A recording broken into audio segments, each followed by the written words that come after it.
ছোটবেলা থেকে শুনে আসছি গাছের ফল নাকি গাছের কাছে ভারী হয় না। কিন্তু আমাদের সজল ভাইয়ের বাগানে সাউথ আফ্রিকার এই জাতের কমলালেবু গাছ যতগুলো আছে, সব গাছের ডাল নুয়ে পড়ছে কমলার ভারে। এক একটি ফল দেখেন কত বড় বড়, কি চিত্তাকর্ষক রং। সাউথ আফ্রিকার কমলালেবু এখন চুয়াডাঙ্গাতে।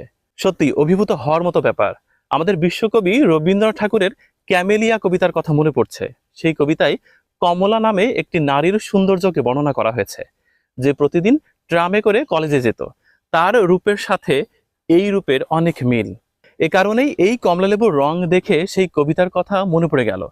কবি স্বদেশ সেনের একটি বিখ্যাত কবিতা রয়েছে সাউথ আফ্রিকার এই কমলালেবুকে ঘিরে।